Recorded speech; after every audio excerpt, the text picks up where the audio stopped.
ღმერთმა დაგლოცოთ, გაგახარო, გაგაზლიარო. გავხსნა ჩვენი გული ღვთის წინაშე, ჩვენი სული სამშველის სხეული. გული და გონება რაც თავარია. გავხსნა ღვთის წინაშე. ყველა საიდუმლო შევავედროთ ჩვენი ღმერთს. ყველაფერი განუცხადოთ მას დაწყებული გულიდან, დამთავრებული, ასე ვთქვათ, შემდეგ აღსარების საიდუმლოში და შევავედროთ მთელი გულით ჩვენი თხოვნა, მთელი გონები, მთელი ჩვენი გულით.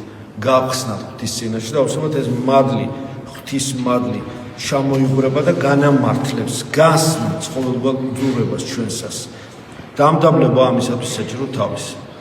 პატიმოყვარე და ასე ვთქვათ, მე ამპარტავანი ადამიანი ვერ იღებს მადლს, თავის თავს ხელს უშლის.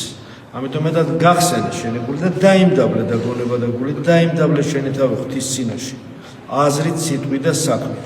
და აუცილებლად ყველა კითხვაზე, სწორად დასმულ კითხვაზე ყველაზე პასუხს მიიღე. ხილად იყავი, რა თქმა უნდა, იმიტომ რომ ძალიან ბევრი ხილული და უხილავი განსაკუთრებით საფრთხე და ბრძოლა. იქ სადაც შენ არელი, იქ შეიძლება მოულოდნელად რაღაცა წარმოიშვას და შენი სისუსტეზე დაყრდნობით, შენს ნაკალზე დაყრდნობით შეიძლება რაღაც ბრძოლა წარმოიშვას, რაც ძალიან მტკივნეულ ზოგჯერ ფაქტორს გაძლევს ხოლმე და გაფრთხილებს ცხოვრებაში.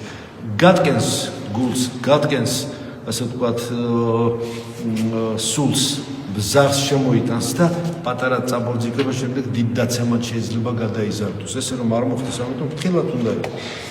ვაჟკაცობა და სიმამაცე არის არა უგუნური, ასე ვთქვათ, თავზე ხელის აღება, ნუ იქნება ესე ხომ, არამედ საზღვრების ცოდნა, სიბრძნე არის სიფრთხილე, გონების და გულის გაფრთხილება, ღვთის მიერ მოცემული მადლის გაფრთხილება, საზღვრის ცოდნა, რა შეიძლება შენთვის და რა არ შეიძლება, რას გაკაჩავ, რაზეც შეგიძლია შენ, ასე ვთქვათ, ღვთის ჯულში წახვიდე წინ და რამდენად შეიძლება შენი ძალისხმევა იქნეს წარმატებით დაგვირგვინებული და რეალიზირებული და რა არა. ამიტომ უტოპიურ პროექტებს უნდა ვერიდოთ, რომ რამე ისეთი არ გავაკეთოთ, რომ შემდეგ ის უტოპია ჩვენთვის დამამკოლებელ ფაქტორად იქცეს ჩვენ სულიერ ცხოვრებაში. ამიტომ აი ეს სიმხნევე სულიერი მინდა გისურვოთ.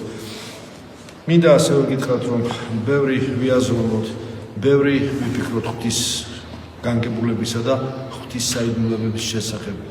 მეტი, ასე ვთქვათ, ვიკითხოთ საფრთხოს ჯული, სახარება, რა თქმა უნდა, წმინდა წერილი და საფრთხოს ჯული. ეს აუცილებლად გასმეს ჩვენ სულ სამშველსა და სხეულსაც, მით უმეტეს, როცა უამრავს ძალიან ბევრი უძლურება აწუხებს და ეს უძლურებები მოდის ზუსტად მადლის ბლოკირების გამო. მადლი როდესაც არ შემოდის ადამიანში და არ ცირკულირებს მის სულში, სამშველსა და სხეულში, არ ვიცი როგორ მისტიკური განგებულებით და ბლოკირება ხდება და ხდება ცოდვილი კვანძებით ამ მადლის გაჩერება, ამ შემთხვევაში წარმოიშვება სხვადასხვა გამწმენდელი ამაფეთქებელი ტკივილები, რომ ამაფეთქებელი გაგებით რომ დინარის გაყინულ დინარეს აფეთქება ყინულს, რომ დაიწყოს წყალმა თავისუფლად მოძრაობა, ასევე ეს ტკივილები ხსნის ამ ხელოვნურად შეგრძნებით ირიბი, ესე ვთქვათ, ძალისხმევით რაღაცა შეგრძნებით იხსნება ეს ტკივილები, მაკურნებელი ტკივილები, გამწმენდელი ტკივილები და ამ შემთხვევაში მადლი კვლავ იწყებს დინებას ადამიანის სულსა, სამშველსა და სხეულში.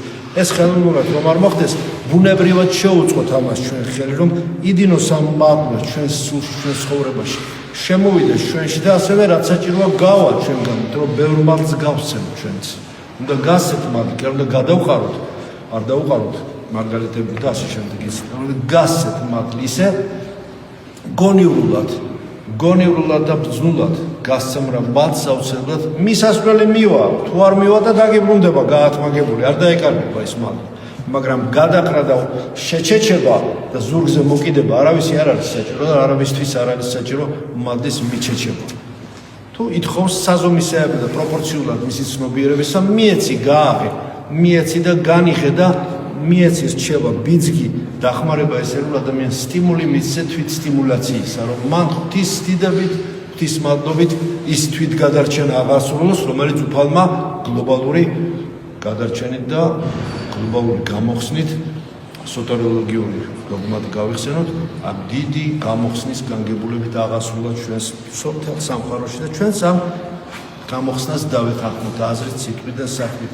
ამიტომ დიდი მოთმინება გვჭირდება, რასაც მას ხوار გვაფრთხილებს, დიდი მზადყოფნა, იღვიძებდით, ილოცებდით, დინჯად იყავით, შვიდად იყავით, მარხვის შემდეგ უფრო მეტი ზოგჯერ ბრძოლები იცის, თან ახლა კიდევ მეორე მარხვაც იწყება ხო, მალე დიდი მარხვა შუაში ცოტა პაუზაში, ხანდახან ვითომ დაყუნდება იცის, მაგრამ ამავე დროს მაინც განმემზადე და არა შევძრწუნდიო სიფრთხილეს, თავი არ სტივა გაფრთხილებულს, უფალი იფარავს და ძელს უფალი წყალობს და მონამუცოდულს წყალობს და უფალს მონამუცოდული და გისურვებთ რომ ამ გზაზე წარჩინებული და ჩინებული ყოფილიყავით და მადლობთ ჩვენს იესო ქრისტეს სიხოს თქვენ ყოველთა თანა მიგვახართ ამინ.